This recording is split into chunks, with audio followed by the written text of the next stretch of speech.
Om Namo Bhagavate Vasudevaya. Om Namo Bhagavate Vasudevaya. Om Namo Bhagavate Vasudevaya. Welcome to today's reading from Sri Chaitanya Charitamrita, Adi Lila, Chapter 1, Verse 20. Mukam karoti vachalam pangum mangalangaite girim yatkipatamam vande Shri Gurum Dinatarinam Paramananda Madhavam Sri Chaitanya Ishwaram Hariyam Tatsa. In the beginning of this narration, simply by remembering the spiritual master, the devotees of the Lord, and the personality of Godhead, I have invoked their benedictions. Verse 21. Such remembrance destroys all difficulties and very easily enables one to fulfill his own desires. The invocation involves three processes: defining the objective, offering benedictions, and offering obeisances.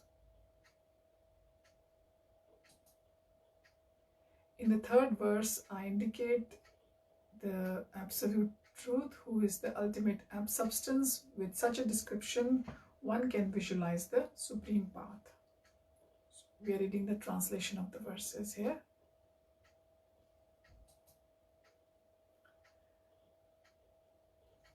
Some verses have got no purpose. Verse all the world praying to Lord Chaitanya for his mercy upon all. Verse 26. In that verse, I have also explained the external reason for Lord Chaitanya's incarnation, but in the 5th and 6th verses, I have explained the prime reason for his advent. Verse 27. In these 6 verses, I have described the truth about Lord Chaitanya, whereas in the next 5, I have described the glory of Lord Nityananda.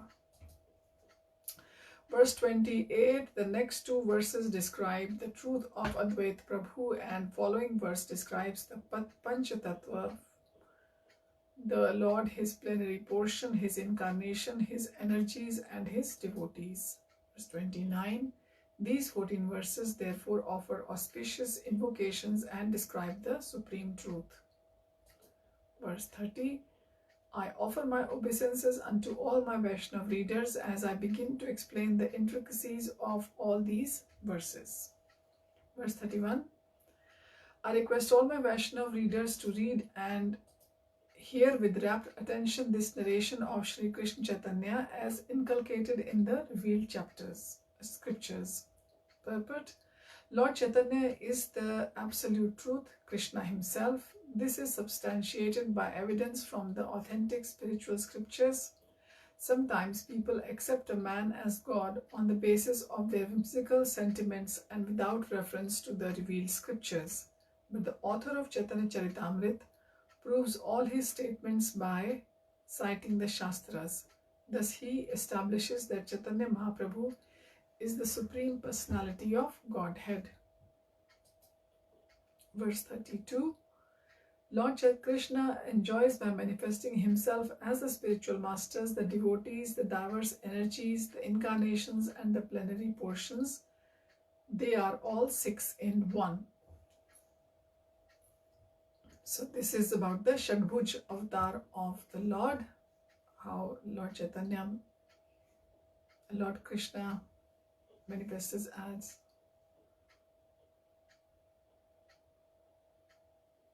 No, I think I'm mistaking it. This is something else. I'll repeat what it said. It says, Lord Krishna enjoys by manifesting himself as the spiritual masters, the devotees, the diverse energies, the incarnations, and the plenary portions. They are all 6 in 1. So, Lord manifests himself as the spiritual master, the masters, the devotees, the diverse energies, the incarnations, and the plenary portions. Verse 33, I therefore worship the lotus feet of these 6 diversities of the one truth by invoking their benedictions. Verse 34, I offer by respectful obeisances unto the spiritual master, the devotees of the Lord's incarnations, his plenary portions, his energies, and the primeval Lord himself, Shri Krishna Chaitanya. Purport: Krishnadas Kaviraj Goswami has composed these Sanskrit verse for the beginning of this book, of his book, and now he will explain it in detail. So the verse goes like this: Vande Gurun Isha Bhaktan Isham Ishavatar Kan Tat Prakashamscha Tat Chakitaha Krishna Chaitanya Samjanakam.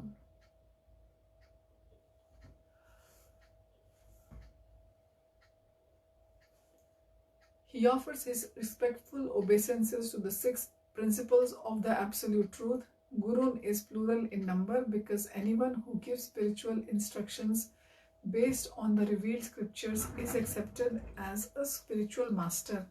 Although others give up in showing the way to beginners, the Guru who first initiates one with the Mahamantra is to be known as the initiator, and the saints who give instructions for progressive advancement in Krishna consciousness are called instructing spiritual masters. The initiating and instructing spiritual masters are equal and identical manifestations of Krishna, although they have different dealings. Their function is to guide the conditioned souls back home, back to Godhead.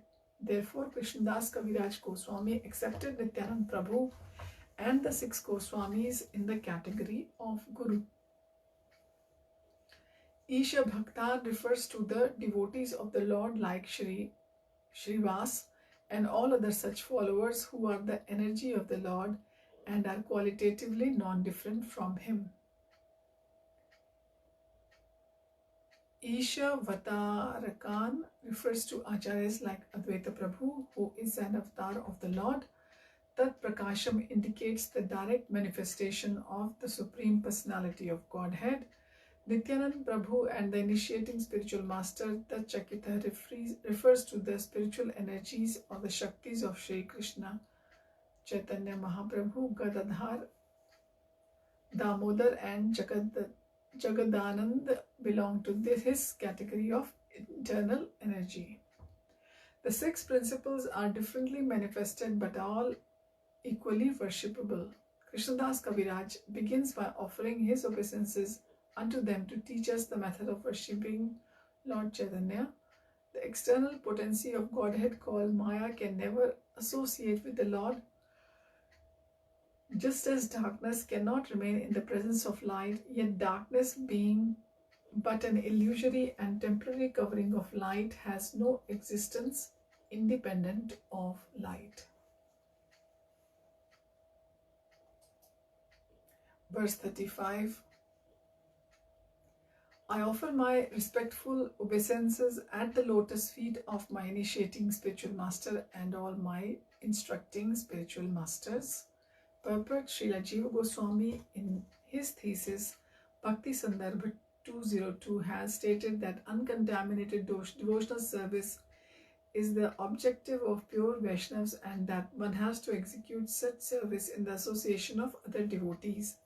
By associating with devotees of Lord Krishna, one develops a sense of Krishna consciousness and thus becomes inclined toward the loving service of the Lord.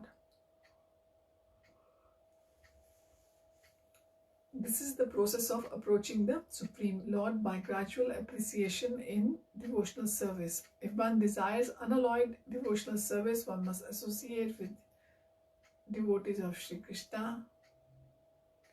For by such association, only can a conditioned soul achieve a taste for transcendental love and thus revive his eternal relationship with Godhead in a specific manifestation and in terms of the specific transcendental mellow or the rasa that one has eternally inherent in him. If one develops love for Krishna by Krishna conscious activities, one can know the Supreme Lord. But he who tries to understand Lord simply by logical arguments will not succeed, nor will he get a taste for unalloyed devotion. The secret is that one must submissively listen to those who know perfectly the science of God, and one must begin the mode of service regulated by the preceptor. A devotee generally attracted by the name, form, qualities, etc. are may be directed to a specific manner of devotional service. He need not waste time in approaching the Lord through logic. The expert spiritual master knows well how to engage his disciples' energy in the transcendental loving service of the Lord, and thus he engages a devotee in a specific devotional service according to his special tendency.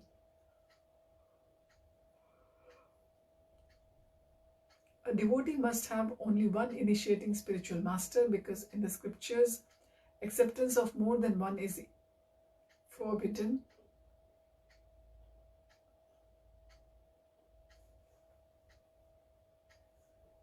Acceptance of more than one is always forbidden. There is no limit, however, to number of instructing spiritual masters, so there should be only one Diksha Guru, but you can have as many Shiksha Gurus as you want to learn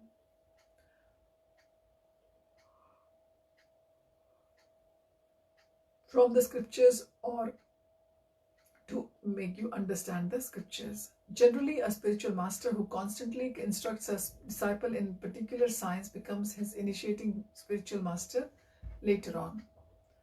One should always remember that a person who is reluctant to accept a spiritual master and be initiated is sure to be baffled in his endeavor to go back to Godhead. One who is not properly initiated may present himself as a great devotee, but in fact he is sure to encounter many stumbling blocks on his path of progress toward spiritual realization, with the result that he must continue his term of material existence without relief. Such helpless person is compared to a ship without a rudder, for such a ship can never reach its destination. It is imperative, therefore, that one accepts a spiritual master if at all he desires to gain the favor of the Lord. The service of the spiritual master is essential. If there is no difference between the spiritual master's instruction and spiritual master himself, in his absence, therefore, his words of direction should be the pride of the disciple. If one thinks that he is above consulting anyone else, including spiritual master,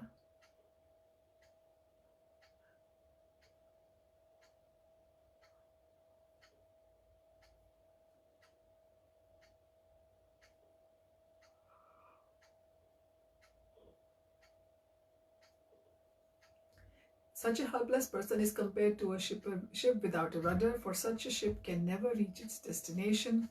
It is imperative, therefore, that one accept a spiritual master if at all he desires to gain the favor of the Lord.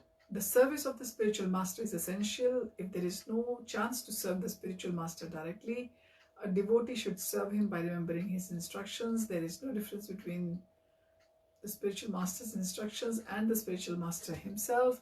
In his absence, therefore, his words of direction should be the pride of the disciple. If one thinks that he is above consulting anyone else, including his spiritual master, he is at once an offender at the lotus feet of Lord. Such an offender can never go back to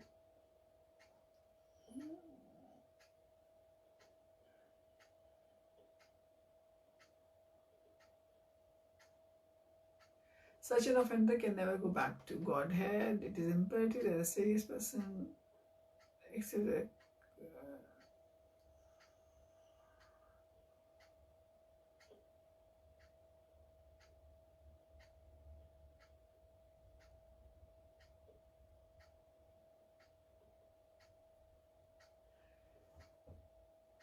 such an offender can never go back to Godhead. It is imperative that a serious person accept a bona fide spiritual master in terms of the Shastric injunctions.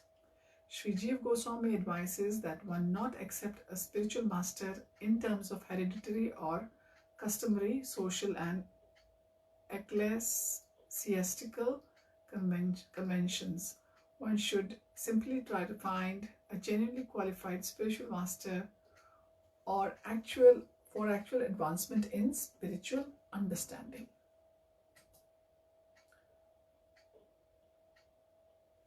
So we'll continue from here onwards next time. Thank you for joining. Hare Tatsat. Hare Krishna.